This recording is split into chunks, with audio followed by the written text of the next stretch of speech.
guidelines for RS.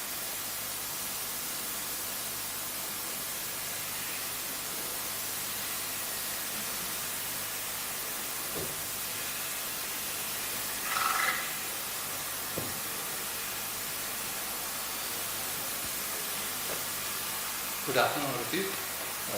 First of all, I would like to thank Dr. Danda for giving this opportunity to present this topic to you. So, we would be going through what are clinical practice guidelines, what are the guidelines available for management of rheumatoid arthritis, which we can use, and we'll go through many situations, and then how we can develop our own guidelines, and then we come to the take-home messages. So what are clinical practice guidelines? So this is a definition by Institute of Medicine. So statements that include recommendations intended to optimize patient care that are informed by systematic review of evidence and assessment of the benefits and harms of alternative care options. So there are two parts to this. One, to have the foundation of a systematic review of the evidence which is available, and then to come up with recommendations which is evidence-based and which can be helpful for a person, doctor, to use them in clinical practice. So these are basically guidelines and they are not rules. So there can be individual patients where these guidelines may not follow, and it is up to your discretion and a shared decision between the patient and the doctor to decide on what treatment he or she requires. While most of the time these recommendations can be fit for a given patient. So there are characteristics of trustworthy or credible guidelines. I won't go into these, but then this is a very large process where you have a collection of data by a group of individuals, you have experts, you have patients, and they would sit together multiple times to look at the evidence and then try to filter out which is good and then give the recommendations and give the strength of recommendations. So let's come to the guidelines which are available for the treatment of rheumatoid arthritis for us. So the latest guidelines are by the ULAR, which was published in 2022, and then we have the American College of Rheumatology 2021 guidelines. The APLAR guidelines were published in 2018, while the IRA has a very old guideline which needs to be updated.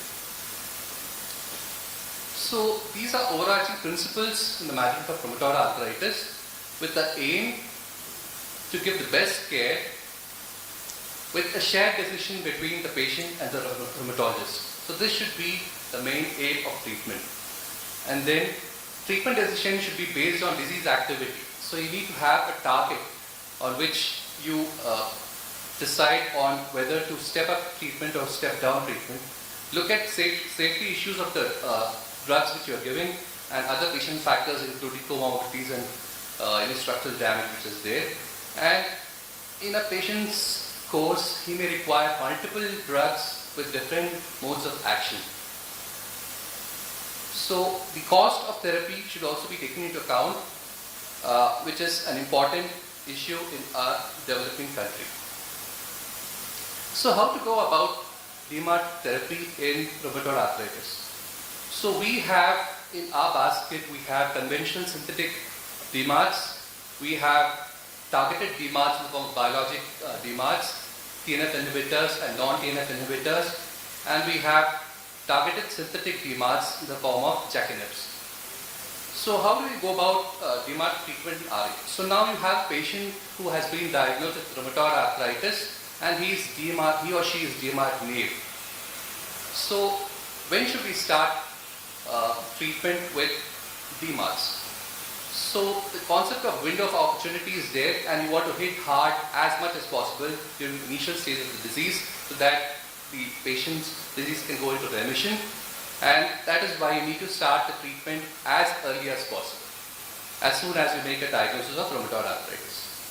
So we need to target something like blood sugar in diabetes. We look at disease activity scores in rheumatoid arthritis. So there are 4 or 5 scores which can be used in the daily clinic.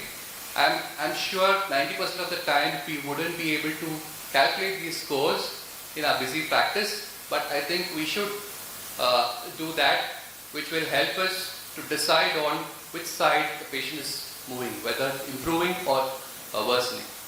So we should aim at sustained remission or low disease activity. So that is the aim or target for every patient. So monitoring of disease is required, especially to the active stage. So it should be done every month to 3 monthly.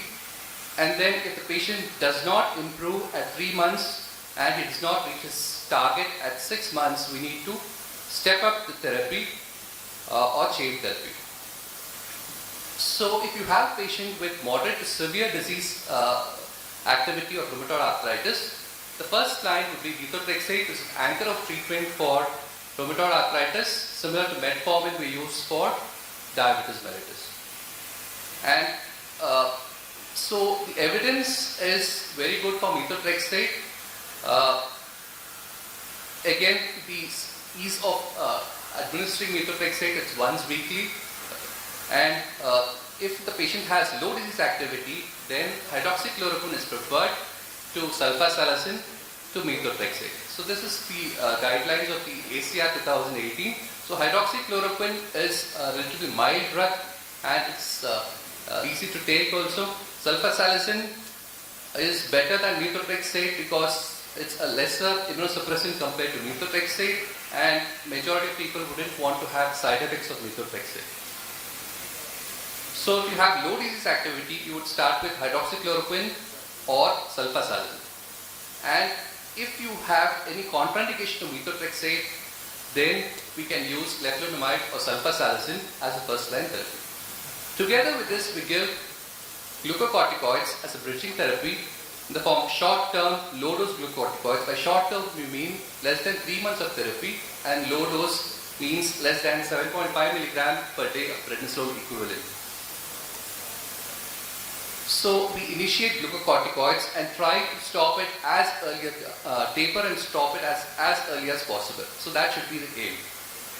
So how should we modify the treatment? So if there is an inadequate response to therapy which we have started with methotrexate, or the patient has side effects or intolerance to methotrexate, then we may want to switch over to some other DMARD. So the time taken to have a response would be 3 to 6 months for DMARDs, and it's the same for biologic DMARDs also. So you need to wait for at least 6 months before we say that biologic DMARD or a targeted therapy with JAK-inhibitors is not working. So even after 6 months, the remission rate would be around 60% with biologic DMARDs. So we should inform the patient well that there is a chance that he or she may not have response to biologic DMARDs too. So the ACR 2021, they have given situations where a patient who's on maximum tolerated dose of methotrexate, if he or she is not on target, the next step would be addition of a biologic DMARD or a targeted synthetic DMARD. So this is a conditional recommendation over triple therapy, which is commonly used for patients having poor prognostic disease. So for a country which has less resources like India, we would use triple therapy over a biologic DMARD or a targeted synthetic DMARD. So the ACR has come down with the conclusion that they would start with a biologic DMARD and then switch over to targeted synthetic DMARD just after the oral surveillance study of tofacitinib, where there is an increased risk of cardiovascular events which happen and malignancy which is associated with tofacitinib. For patients taking a biologic DMARD or targeting synthetic DMARD who are not on target, next step is switching to a different class of agents, and there is evidence for this to say that a different class can help. And for patients who are taking glucocorticoids to remain on target, so there are many patients of ours who continue to take a low dose of glucocorticoid and they stop it and they have a flare of disease. So for them it is better to add on or escalate the dose of the DMARDs which we are using than to continue with glucocorticoids. And for patients taking DMARDs who are not on target, you may add other DMARDs than just giving intra-articular glucocorticoids for these patients. So the EULAR 2022, they have come up with more practical guidelines where if the first conventional synthetic DMARD has not worked in the form of methotrexate, they look at prognostic factors, poor prognostic factors. So what are poor prognostic factors? So patients having high joint count, tender joint count, swollen joint count, patients having very high acute phase reactants, ESR, CRP, patients who have erosions, patients who have very high anti-CCP or rheumatoid factor, patients not responding to one or two, at least two conventional synthetic DMARDs. So these are patients who have poor prognostic factors, and for them they advise giving a biologic DMARD or a JAK-inhib. So before giving JAK-inhibs, it's important to rule out some risk factors which I would mention in the next slide. So biologic DMARDs and targeted synthetic DMARDs should be combined with conventional synthetic DMARDs. One is because methotrexate helps prevention of forming antibodies against the monoclonal antibodies which you are giving. And if there's a contraindication to giving conventional synthetic DMARD, then you would use tocilizumab or a targeted synthetic JAK-inhib instead. If a biologic or targeted synthetic DMARD has failed, you can use another molecule in the same class or a different class. As I have discussed, a different class would help. Or you can use interleukin 6 inhibitor therapy.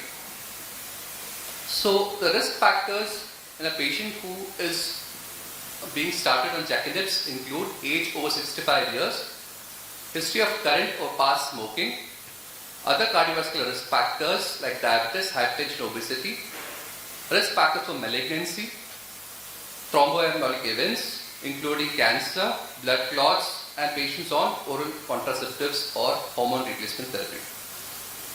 So for our setting, the first line we would start with methotrexate with low dose glucocorticoids.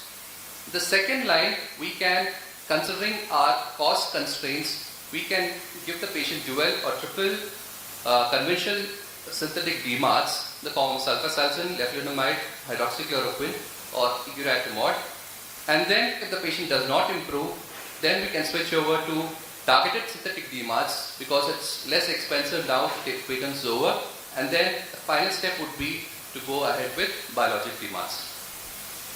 Screening prior to treatment with targeted DMARDs, we know that RA itself has an increased risk of infection, and this is further enhanced by the immunosuppressants we give as well as glucocorticoids. And so it's important that we rule out infections like tuberculosis, hepatitis B, hepatitis C, and HIV. Malignancy needs to be ruled out. So past history of or present history of lymphoproliferative disorders and skin disorders needs to be taken care of. Pregnancy or lactation needs to be looked into, and look at possible contraindications and vaccinate the patient. So vaccines should be given prior to starting targeted therapy. So during targeted therapy, live attenuated vaccines are contraindicated. So the vaccines which are suggested, recommended are pneumococcal vaccine, influenza vaccine, and non-live zoster vaccine, which is given to patients more than 50 years of age, 2 doses 2 to 6 months apart. Other vaccines would be hepatitis B, human papillomavirus, and meningococcal vaccine. Coming to discontinuation of DMARDs, so once your patient has achieved low disease activity or remission for a period of at least 12 months, you can consider tapering the dose of conventional synthetic DMARD and trying to stop it. So this was the guideline by APLA 2018. While the ACR and the EULAR have come down with the duration of at which the patient should be at target to less than to about 6 months. So the patient needs to be in remission or low disease activity for at least 6 months, and in them they have advised continuation of all DMARDs at the current dose, over a dose reduction, over a gradual discontinuation of therapy versus abrupt discontinuation. So patients having abrupt discontinuation of a DMARD may have flares of disease, and that is why this should be avoided in all situations. Patients who are on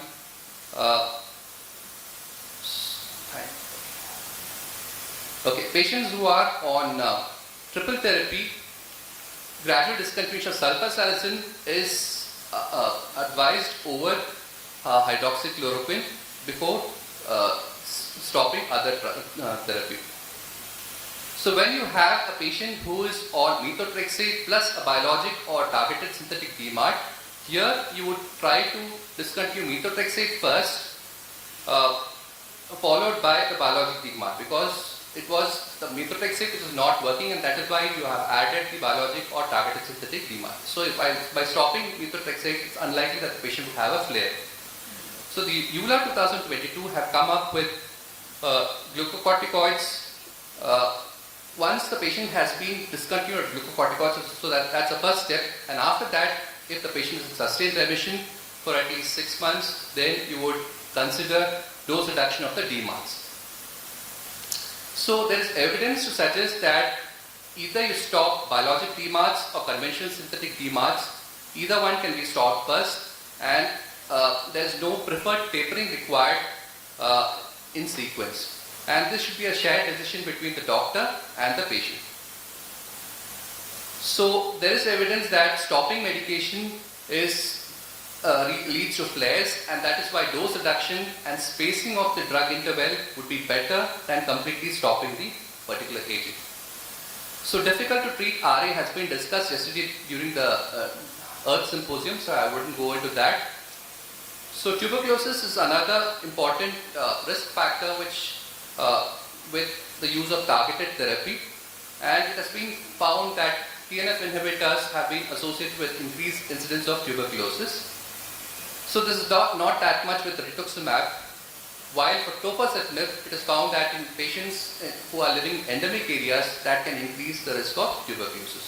So preventive treatment of latent tuberculosis infection reduces the risk of developing tuberculosis disease by 65%. Coming to HBV reactivation, so in patients with hepatitis B virus positivity, the form of core antibody as well as surface antigen, there if you are giving any biologic DMARD or targeted synthetic DMARD, you need to give antiviral prophylaxis in the form of entecavir or lamivudine 7 days prior to starting the immunosuppressive therapy, and for at least 6 months after the completion of immunosuppressive therapy. That would be 1 year for rituximab. While if the patient is antibody positive but HBsAg positive or negative, and you are giving rituximab, there the chance of HBV reactivation is more, and hence you need to give antiviral prophylaxis. While if the core antibody is positive and HBsAg status is negative, you want to give any other biologic DMARD apart from rituximab or a targeted synthetic DMARD. There you need to just monitor the viral load. If there is a history of malignancy, for a non-melanoma skin cancer, there is no need to change any immunosuppressive therapy which you are giving. While for melanoma skin cancer, you would use conventional synthetic DMARDs over biologic or targeted synthetic DMARDs, and rituximab is preferred if a biologic DMARD is required.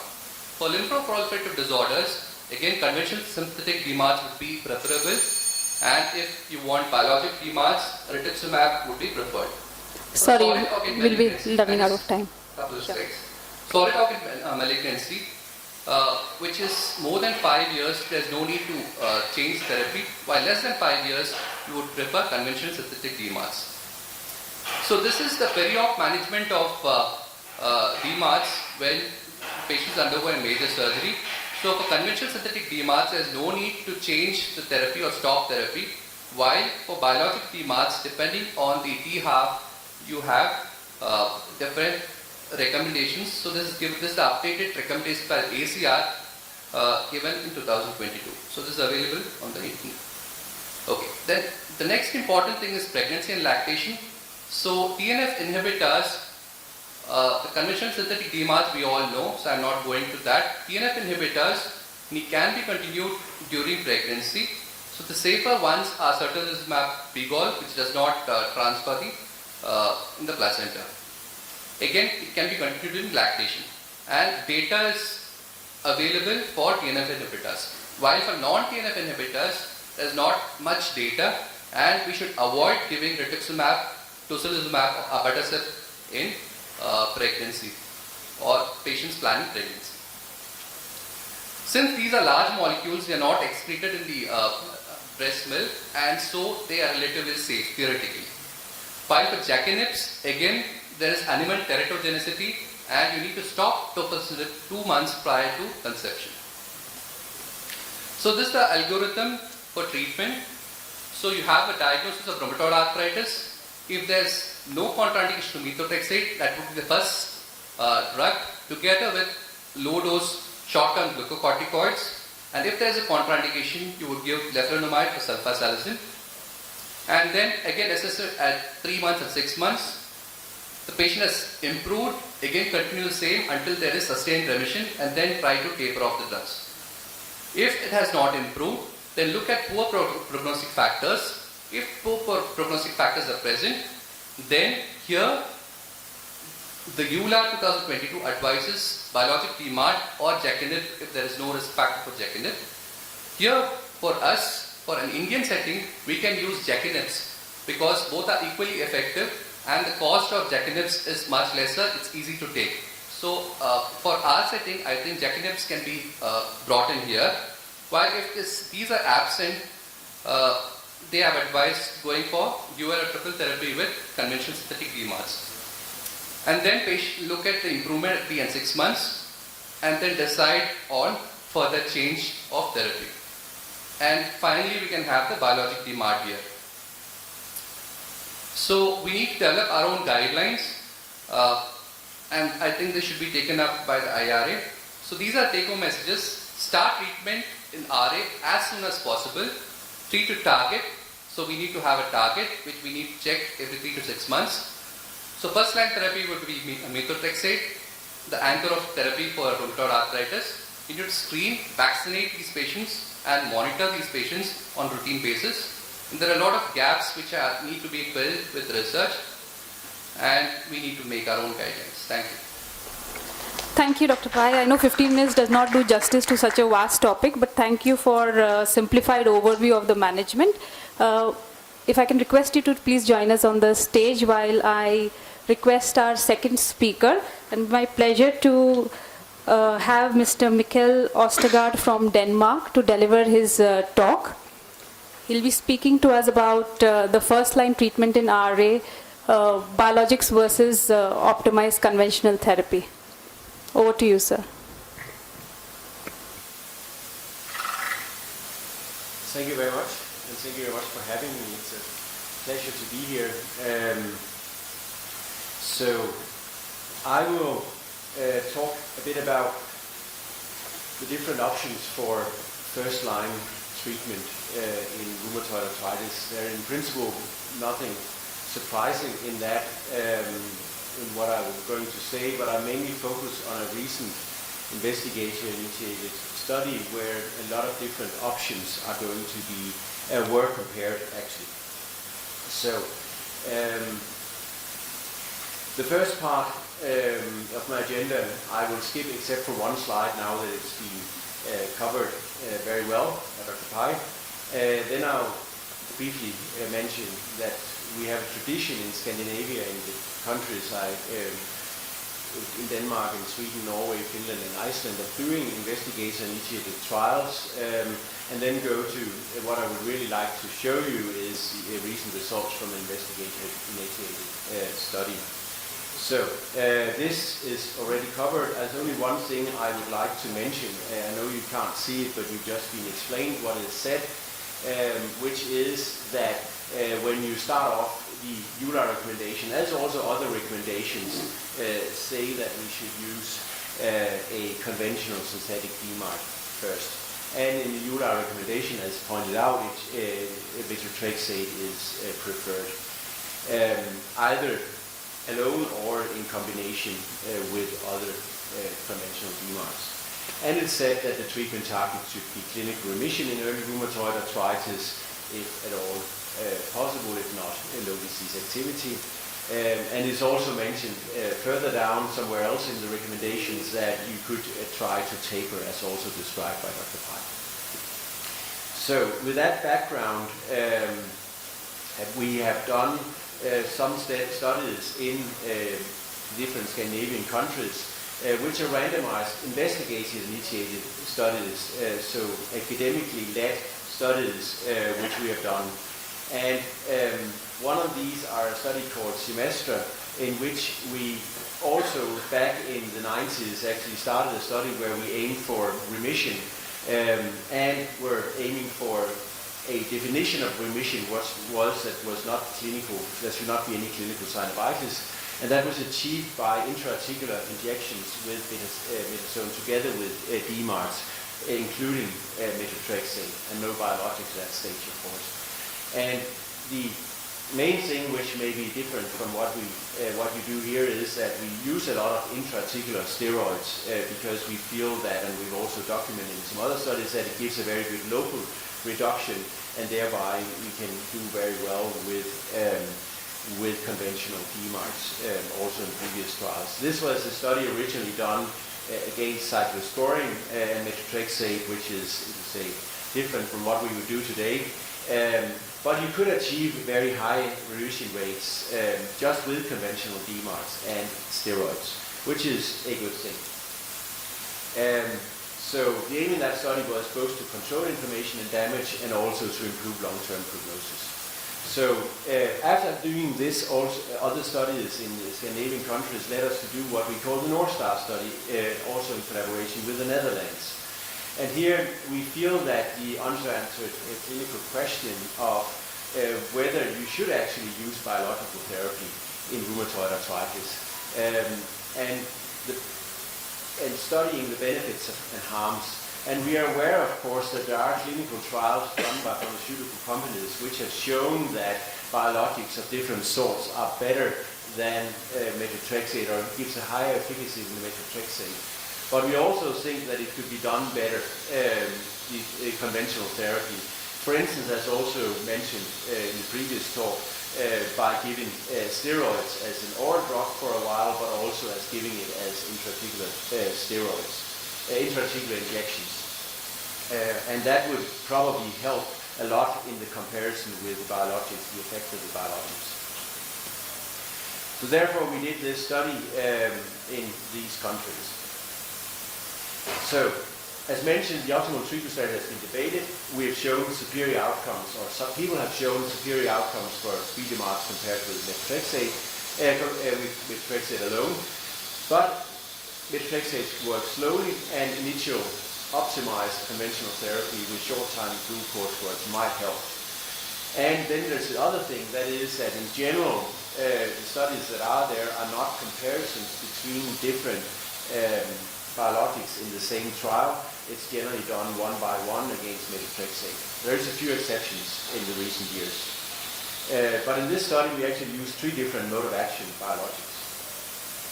So that was our intention in this study, to compare the efficacy and radiographic progression and safety of each of 3 different biological therapies, all in combination with methotrexate, compared with a conventional DMARD arm and glucocorticoids.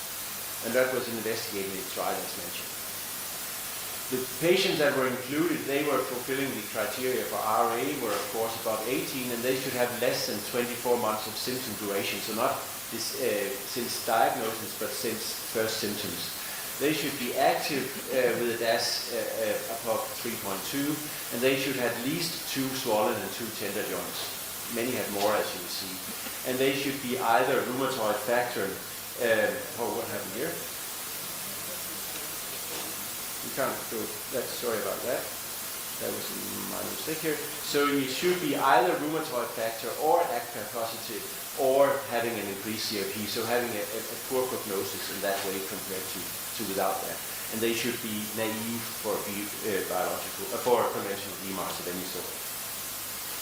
So the aim was to study the benefits of this. I've already said that. The 4 different arms that we did was an active conventional therapy, which consisted of methotrexate, and there were 2 different options depending on which country it was. So you could say it was country stratified also. In some countries it was used with oral prednisolone, which was tapered down within the first half a year.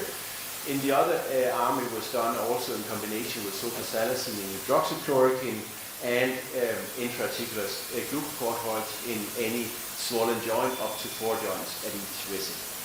The other 3 arms were sarilizumab pegol, abatacept, and tocilizumab, all of them in combination with methotrexate. And the first thing we looked at was the primary clinical endpoint was remission, being CDI remission. I'll show that in a minute, at week 24. And then we also had important outcomes for having a primary radiographic outcomes at week 48 and also a clinical remission outcome at that time point. And that's what I'm going to show you today, while we are still in the treatment part 2, where we actually randomized patients to taper in different ways. Those of them that went into remission, and those that did not go into remission, they exited the trial. So 4 different arms. CDI is a way to look at remission where you count these 4 parameters. It's evaluated global and patient global, and there's no phase reactants in there because we felt that would favor tocilizumab, which would definitely decrease CRP too much, without really necessarily improving the clinical outcomes. So that's how we did. And that was included in these 6 different countries. It was a large effort, 800 patients done in just by physicians, not helped by pharmacy, and that took 6 years actually. This is our group at one of our meetings in Copenhagen. And the first 24 weeks data was published in British Medical Journal a couple of years ago.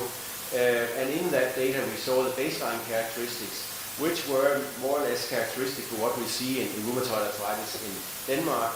You will see that, you will see that, for instance, it was around 2/3 of women. Many were of course anti-CCP and rheumatoid factor positive, and there were generally a high disease activity score with DAS around mean of 5. This is the primary endpoint actually. That's the CDI remission rates at week 24, and on an ITT population, intention to treat population. And you will see that there wasn't much difference, but there was a difference. Actually, there was 40%, more than 40% actually achieved remission in the conventional DMARD arm, but there were a bit higher in the abatacept arm particularly. And if we look at it with numbers, then you can see if we take the active conventional arm as a reference, then there was 4% better in CDI in the Simsi arm, and 9% in the abatacept arm, and -1% in the tocilizumab arm. And overall, the pattern was the same for the other types of remission we were looking at and responses we were looking at. So not a major difference, but slightly favoring. You see this was statistically significant abatacept. If you look at it, however, they were following more or less the same curve with no major differences between the arms until week 24. We did a non-inferiority analysis at that stage that was pre-specified in the statistical analysis plan, and that showed that abatacept and methotrexate was not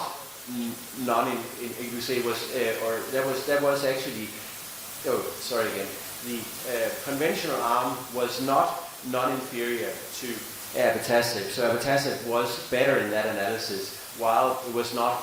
You could not say that neither sarilizumab or tocilizumab was better. Adverse events, not nothing. Actually, it was none of the treatments that were not dealt with well. I'll come back to them when I show you week 48 results in a minute.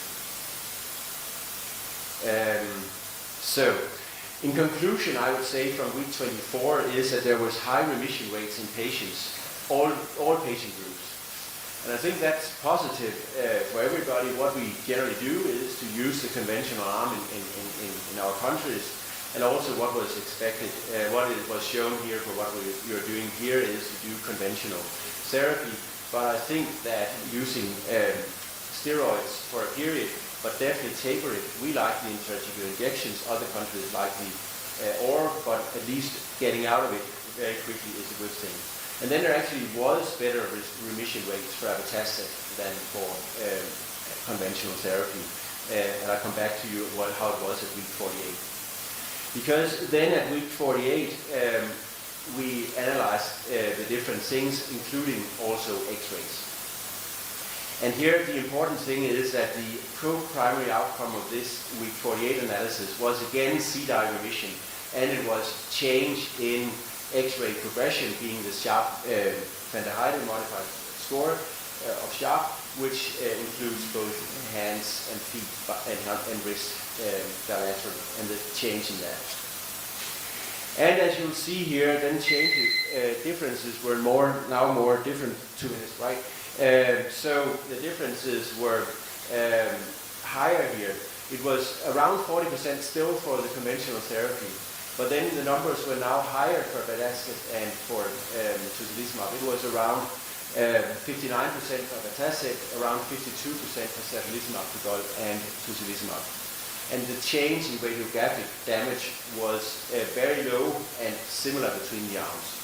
And again, if we look at the conventional therapy as a reference, so that we take is the others better, and then you can see that both tocilizumab was 13% higher remission rates and abatacept was 20% higher remission rates. And that was actually statistically significant, while it was not statistically significant, although close, for CDI remission. And for structural damage, again, no significant difference and very low values. So this is just illustrating it in bar graphs. Here again, abatacept having the highest effect and the conventional therapy having the lowest, but still with 40% being remission. We believe that the reason why it's lower here with the conventional therapy is that now there's no steroids given anymore. And looking at X-ray, no difference. So, in the interest of time, I will just mention that for the other key secondary, for the other outcomes, the key secondary outcomes, which are ACR ULAR remission, DASH remission, and ULAR good response, again the same tendency that abatacept was better than Cimzia, that was better than tocilizumab, that was better than conventional therapy, with different numbers, and no differences in X-rays. Regarding safety, overall they were well tolerated, as you'll see here. There were more or less the same amount of serious adverse events which are found. You can see that's around 8% lowest for the abatacept, up to 12% for tocilizumab. Discontinuations were, say, quite interesting. In the active conventional therapy, it was almost only due to lack of efficacy, while, for instance, for tocilizumab, it was almost only due to adverse events, and somewhere in between for the two others. But less, again, discontinuations for abatacept, which I think is in line with what we know, that it doesn't give that many adverse events, and so that makes sense. Again, in the interest of time, I'll just say that overall the pattern of safety was good and in agreement with what we've seen in other studies previously. So in conclusion, at week 48, that compared with actually conventional therapy, there was superiority regarding remission rates for abatacept and tocilizumab compared to conventional therapy, but not for tocilizumab, and that the radiographic progression was low and similar between treatments. And the last slide here, then the overall conclusion would say that this study shows that conventional synthetic DMARDs combined with glucocorticoids, bridging therapy in the early phase, actually do provide high remission rates also in a quite active population and high low prognostic, poor prognostic factor population, but that some biologics, as mentioned, do provide higher remission rates. And then, of course, this should be taken into account together with other features, such as other data, but there's no other forearm data, and of course, cost and so forth. So with that, I'd like to thank you for your attention and the opportunity to present this data. Thank you so much for this very comprehensive and clear data. May I please invite? To be honest, my challenge was that just after my talk I was not concentrating on your question because it was given to my co-speaker. I apologize for that. What is the guidelines regarding pneumococcal vaccination in rheumatic diseases, especially when you are planning to give biologics? Do we give only PPSV23 or we give PCV13 followed by PPSV23 and then plan biologics? I'm not entirely sure to be honest. I think that it is the last thing, as you mentioned, that's the way it's still done. That's my impression, but I'm not entirely sure. Yeah, because actually I have because I had a talk before. So yeah, I had a talk and vaccine. So that is correct. It is to be that is conjugate vaccine first. Then after 8 weeks you should give the capsular vaccine. 2 doses. And there are very ways if you have given this capsular vaccine how to do it. I have a question for Dr. Ostegard. Interesting thing, intra-article betamethasone. I mean, here in India and elsewhere, using triamcinolone or perhaps methylprednisolone, but we don't use betamethasone. Any particular reason why you're using this particular? Well, we have. We have good experiences with it. We also, I agree with you that there can also be other triamcinolone hexacetonide would also be a good choice because it has a long-lasting effect. So I agree with you. We did it because we were, when we started originally, a little bit afraid of, because we do it, you could say, blindly, not with ultrasound guidance or anything. We're a little bit afraid of if there could be side effects if we didn't hit actually the joint. So therefore we used that which we felt was less with betamethasone. But I fully agree with you and that it could also have been done with a different drug. Probably not, we don't use methylprednisolone so much. We've tried to use that for a while we couldn't get access to the 2 other drugs, the one we used in hexacetonide, and there our clinical impression, which was not documented, was that it had a shorter length of duration, which is also what I think we could read out of the literature. But I agree that hexacetonide would be a good choice. The specific reason was, just a moment, was, with these drugs, especially the superficial joint, you've got more chances of fat atrophy and cosmetic problems rather than giving those, short-acting like methylprednisolone. So I was just wondering whether for superficial joints also you're using this particular drug. No, but we don't have, in reality we have, you could say we do it all the time, and I think that the advantage, we've not, I wouldn't say we haven't seen a small, you could say, skin lesion where you could see it, but we haven't had anything major where something happened with muscle problems or anything in that way. So we actually do it and it works very well. The advantage is that it gives overall a much lower accumulated prednisolone dose or steroid dose than if you give it orally, and it's also in our control, in contrast to when you give some patients prednisolone, then they can take more or less and may not necessarily follow it, but mainly because the dose of, I didn't show you that, but the dose of steroids in this study was overall less than 1 milligram per day on average. So that means that it's a very low dose within those 1 year follow-up. So therefore it's less than we give when we give it intrathecally. We'll take the next question. This to Dr. Ostegard. So some practical considerations while doing some cross-country collaborations like this. Is the randomization process centralized, and similarly are the labs again centralized or the laboratory investigations are? decentralized treatment? The randomization was centralized. The labs things were done in our individual labs because that was too expensive to try to get that somewhere. So that was done in individual labs. We used so that's how it is. Yes, and the readings of X-rays were done centrally, collected and read centrally. Such a brilliant session. So moving on. It is my pleasure to invite our next speaker, Dr. Manisha Davre, consultant rheumatologist from Bangalore, and she is going to speak about the advances in modern medicines and also take some the next part of the talk, which is the practice tips. So,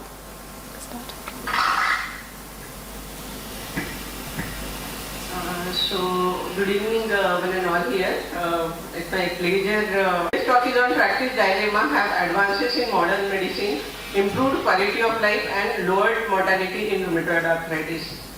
I'm thankful to organizing committee for giving me this talk, which I need to finish within short period of time.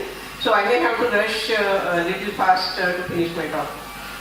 So I will be including the effect of biological and targeted synthetic DMRs on quality of life and mortality in rheumatoid arthritis.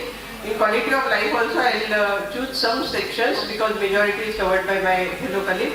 And as my fellow consultant couldn't come, I will be talking on practice tips, take home on mortality in rheumatoid arthritis.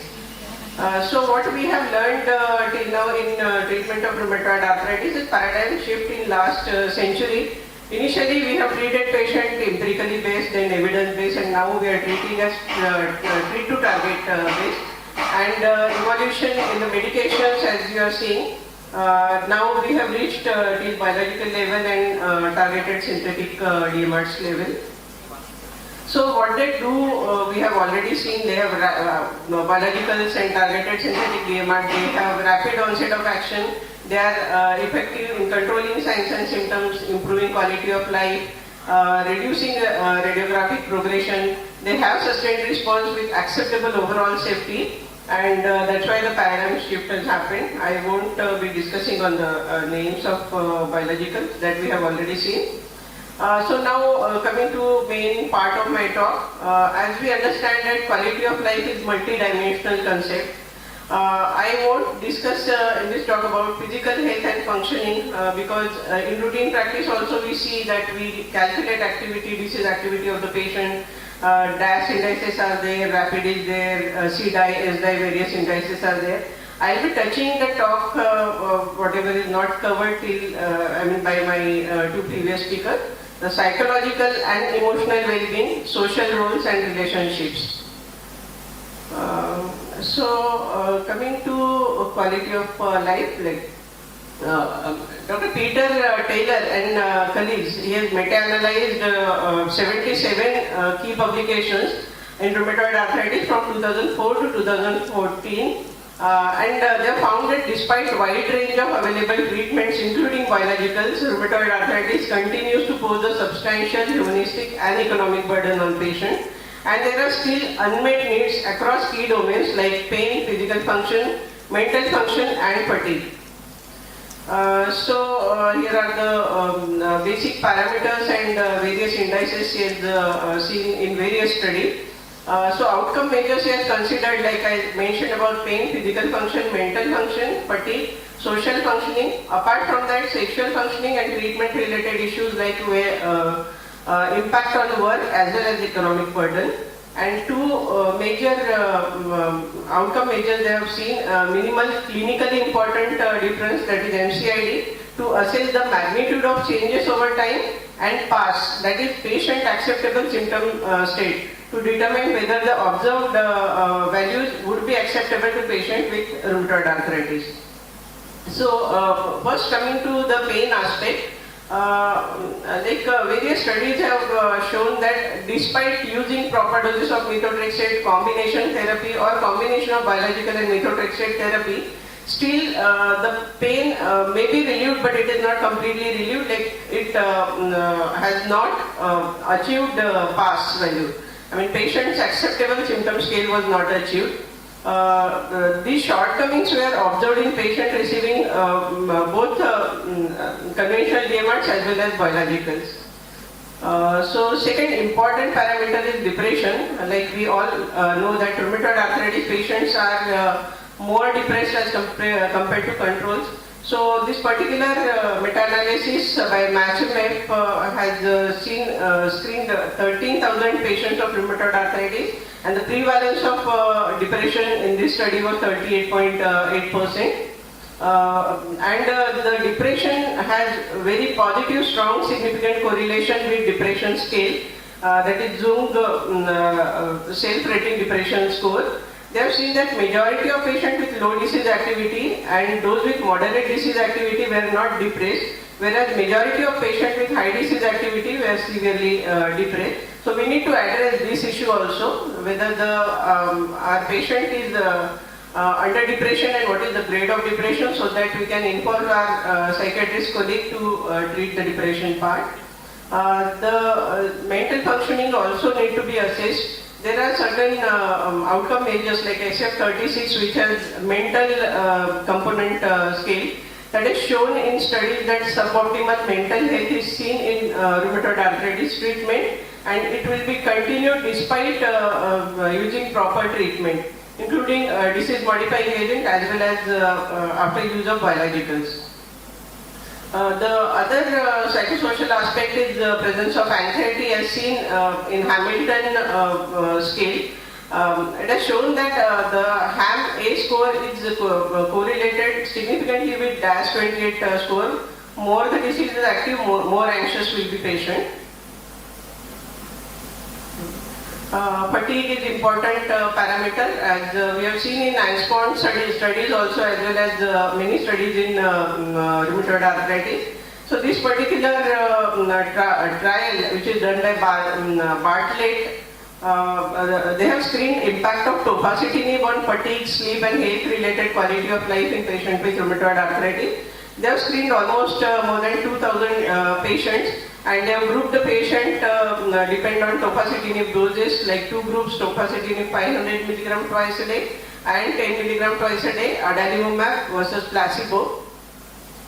So as we understand that fatigue has major determinant in quality of life, and in majority of trials the improvement of fatigue is not seen despite proper treatment of the patient, and fatigue is severer with moderate to severe disease activity. Many of patient reported outcomes, they have seen that 40 to 80% of patients with rheumatoid arthritis, they want clinician to seek treatment or give treatment for fatigue also, apart from their disease activity. So this is the diagram which is showing, I was talking about Bartlett study. So you can see that all the medications group like tofacitinib, both the group, and adalimumab, it is shown that it is correlated with fatigue score.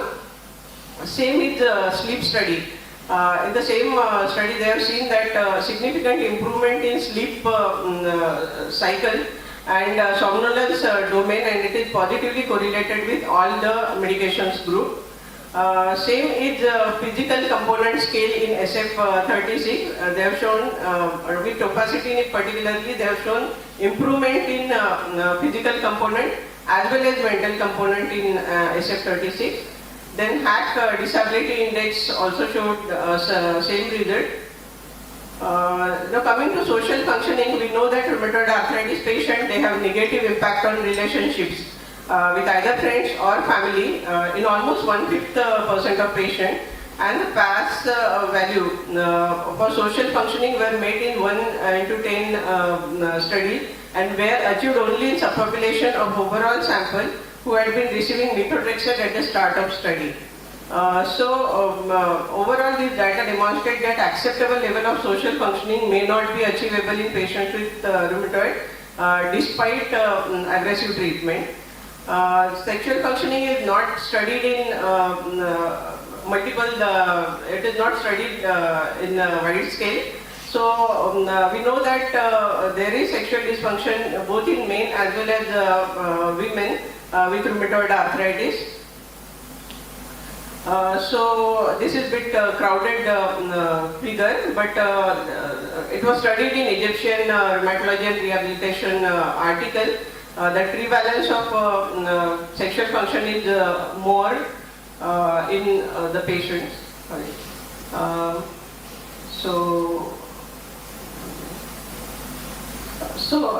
Next is the impact on work.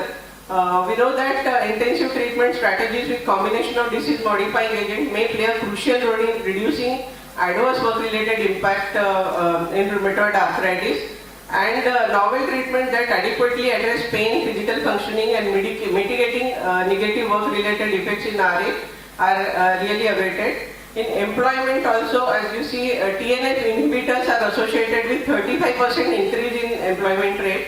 These are the aspects which are very less studied in detail in various trials. The important is impact on comorbidities. As we know that increased prevalence in comorbidities in rheumatoid arthritis can be because of specific comorbidity and RA share risk factors. Like smoking is a risk factor for both rheumatoid and asthma and COPD, and RA can cause comorbidity because of increased atherogenesis. Then pain and debility in RA patient contribute to depression. Then pharmacotherapies increases risk factors of comorbidity, like NSAID can cause risk factors for gastric ulcer as well as cardiovascular disease, and steroids can increase the risk of infections. So individual comorbidities and particularly morbidity contribute to physical dysfunction in the patient and hence reduces quality of life. Economic burden was discussed by my previous speaker, so I won't go in detail, but we know that direct as well as indirect cost is increased in treatment of rheumatoid patient, and this need to be addressed when we want to improve overall quality of life in our patient. So coming to the second aspect of my talk, mortality. As we know, premature mortality in patients with rheumatoid arthritis in pre-biologic area. So overall mortality rate in rheumatoid is almost twofold higher than in control. So there is one study from Taiwan which has shown that mean life expectancy after diagnosis of rheumatoid is 26 years in their patient, and rheumatoid arthritis has a mean loss of life expectancy by almost 5 years, and women has survived 1 to 2 years more. So all these patients were on treatment with biologicals, and they have seen that since biological became available, rheumatoid patients have lived longer and had higher lifetime expenditure, which should be monitored and evaluated for cost effectiveness also. Another huge registry, RABBIT, RA observation of biological therapy from Germany. They have almost data of more than 8,000 patients, and they have follow-up of almost 8 years. So they have seen that patients receiving anti-TNF agent, rituximab and other biological agent, so other biologicals were tocilizumab and abatacept, has significantly more active disease because they were given biological, and they were more limited in activities of daily living and patient treated with synthetic DMRs only. So this diagram is showing that the remaining life expectancy of 20 years in patient with RABBIT, generally expected 59 further life years in male patients. So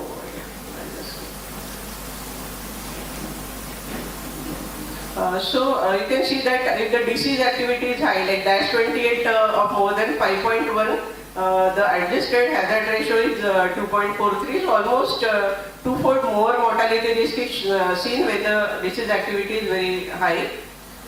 So to conclude the study, they have seen that exposure to TNF alpha inhibitors, rituximab and other biological have significantly lower risk of dying.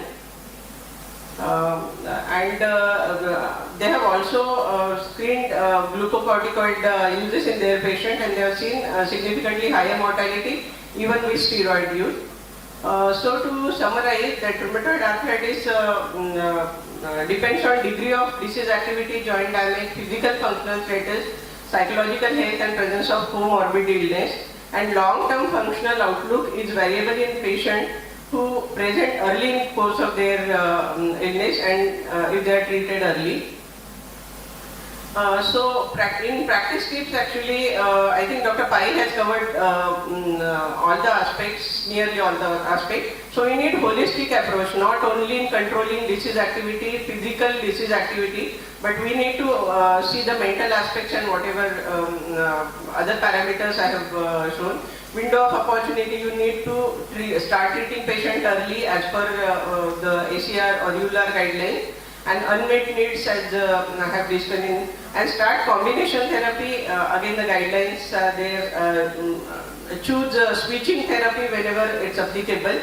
About infection screening and comorbidity screening, vaccination, I think my previous speaker has already spoken. So, yeah, thank you. Thank you so much, Dr. Manisha. You've done very well with the time. So, thank you for reiterating and getting the message across that while rheumatoid arthritis, the pharmacological treatment is just the tip of the iceberg. I think the disease and its burden is so wide that I think we need a holistic approach to treat our patients and a multidisciplinary team. So with that, we can take questions if there are any on. Any questions or comments? I've got an announcement requesting everyone to head to the main hall, Brigadier Menon Hall, for our CPC, so you can gather there. If there are no questions, then we can end the session. Thank you for joining us.